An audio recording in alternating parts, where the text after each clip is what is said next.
ഇന്നു നാം കേൾക്കുവാൻ പോകുന്ന തിരുവചനം അപ്പോസ്തലപ്രവൃത്തികളുടെ പുസ്തകം 21 അധ്യായം 1 മുതൽ 40 വരെയുള്ള വചനങ്ങൾ.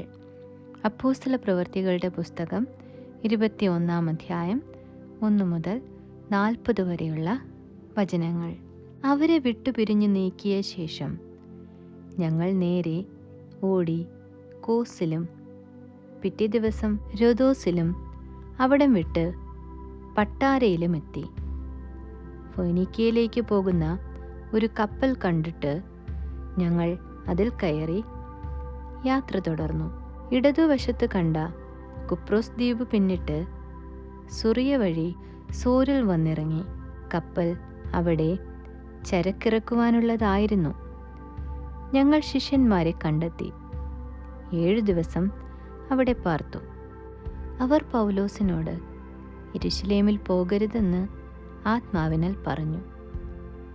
അവിടുത്തെ താമസം കഴിഞ്ഞിട്ട് ഞങ്ങൾ വിട്ടുപോകുമ്പോൾ അവർ എല്ലാവരും സ്ത്രീകളും കുട്ടികളുമായി പട്ടണത്തിന് പുറത്തോളം ഞങ്ങളോട് കൂടെ വന്ന് കടൽക്കരയിൽ മുട്ടുകുത്തി പ്രാർത്ഥിച്ചു. തമ്മിൽ യാത്ര പറഞ്ഞിട്ട് ഞങ്ങൾ കപ്പൽ കയറി അവർ വീടുകളിലേക്ക് മടങ്ങിപ്പോയി. ഞങ്ങൾ സോർ വിട്ട് കപ്പലോട്ടം തികച്ച് തൊലമായിസിൽ എത്തി.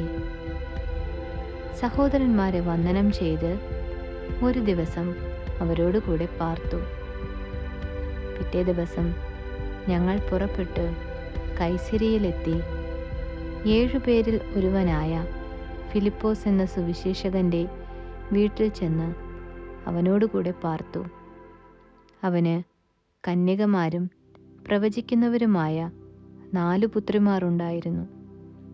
ഞങ്ങൾ അവിടെ വളരെ ദിവസം താമസിക്കുമ്പോൾ അഗബോസ് എന്ന ഒരു പ്രവാചകൻ യഹൂദിയിൽ നിന്ന് വന്ന് അവൻ ഞങ്ങളുടെ അടുക്കൽ വന്ന് പൗലോസിൻ്റെ അരക്കച്ചയെടുത്ത് തൻ്റെ കൈകാലുകളെ കെട്ടി, ഈ അരക്കച്ചയുടെ ഉടമസ്ഥനെ യഹൂദന്മാർ യെരുശലേമിൽ ഇങ്ങനെ കെട്ടി ജാതികളുടെ കയ്യിൽ ഏൽപ്പിക്കും എന്ന് പരിശുദ്ധാത്മാവ് പറയുന്നു എന്ന് പറഞ്ഞു.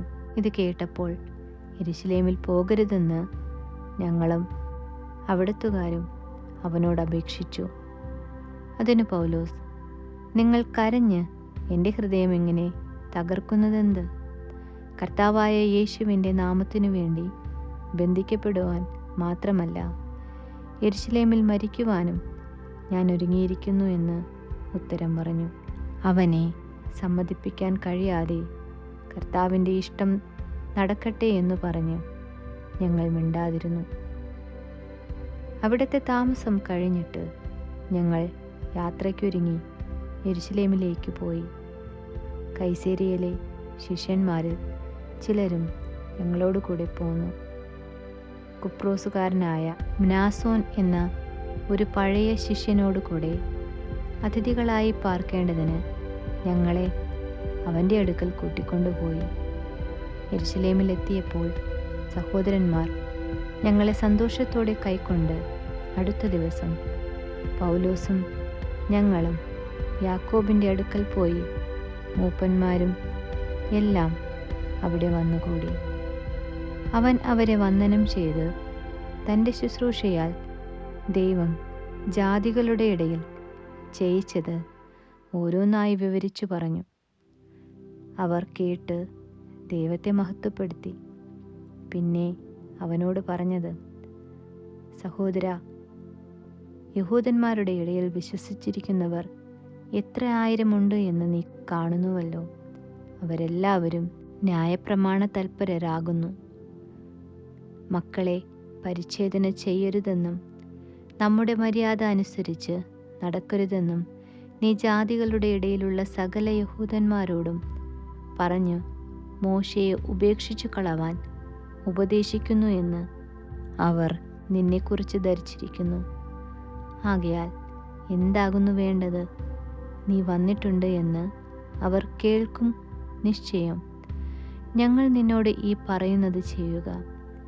നേർച്ചയുള്ള 4 പുരുഷന്മാർ ഞങ്ങളുടെ ഇടയിലുണ്ട്. അവരെ കൂട്ടിക്കൊണ്ട് അവരോടുകൂടെ നിന്നെ ശുദ്ധി വരുത്തി അവരുടെ തല ക്ഷൗരം ചെയ്യേണ്ടതിന് അവർക്കു വേണ്ടി ചെലവ് ചെയ്യുക. എന്നാൽ നിന്നെക്കൊണ്ട് കേട്ടത് ഉള്ളതല്ല എന്നും നീയും ന്യായപ്രമാണത്തെ ആചരിച്ച് ക്രമമായി നടക്കുന്നവനെന്നും എല്ലാവരും അറിയും. വിശ്വസിച്ചിരിക്കുന്ന ജാതികളെ സംബന്ധിച്ചോ അവർ വിഗ്രഹാർപ്പിതവും രക്തവും ശ്വാസം മുട്ടിച്ചത്തതും പരസംഗം മാത്രം ഒഴിഞ്ഞിരിക്കണം എന്ന് വിധിച്ച് എഴുതി അയച്ചിട്ടുണ്ടല്ലോ. അങ്ങനെ പൗലോസ് ആ പുരുഷന്മാരെ കൂട്ടിക്കൊണ്ട് പിറ്റേ ദിവസം അവരോടുകൂടെ തനിക്കും ശുദ്ധി വരുത്തി ദേവാലയത്തിൽ ചെന്ന് അവരിൽ ഓരോരുത്തനു വേണ്ടി വഴിപാട് കഴിക്കുവാനുള്ള ശുദ്ധീകരണ കാലം തികഞ്ഞു എന്ന് ബോധിപ്പിച്ചു. ആ 7 ദിവസം തീരാറായപ്പോൾ ആസിയയിൽ നിന്ന് വന്ന യഹൂദന്മാർ അവനെ ദേവാലയത്തിൽ കണ്ടിട്ട് പുരുഷാരത്തെ ഒക്കെയും ഇളക്കി അവനെ പിടിച്ചു. ഇസ്രായേൽ പുരുഷന്മാരെ സഹായിപ്പിൻ, ഇവനാകുന്നു ജനത്തിനും ന്യായപ്രമാണത്തിനും ഈ സ്ഥലത്തിനും വിരോധമായി എല്ലായിടത്തും എല്ലാവരെയും ഉപദേശിക്കുന്നവൻ. അവൻ യവനന്മാരെയും ദേവാലയത്തിൽ കൂട്ടിക്കൊണ്ടുവന്ന് ഈ വിശുദ്ധ സ്ഥലം അശുദ്ധമാക്കി കളഞ്ഞു എന്ന് വിളിച്ചുകൂവി. അവർ മുൻപേ എഫസ്യനായ ത്രോഫിമോസിനെ അവനോടുകൂടെ നഗരത്തിൽ കണ്ടതിനാൽ പൗലോസ് അവനെ ദേവാലയത്തിൽ കൂട്ടിക്കൊണ്ടുവന്നു എന്ന് നിരൂപിച്ചു.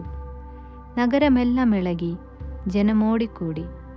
പൗലോസിനെ പിടിച്ച് ദേവാലയത്തിനു പുറത്തേക്ക് വലിച്ചു കൊണ്ടുപോയി. ഉടനെ വാതിലുകൾ അടച്ചു കളഞ്ഞു.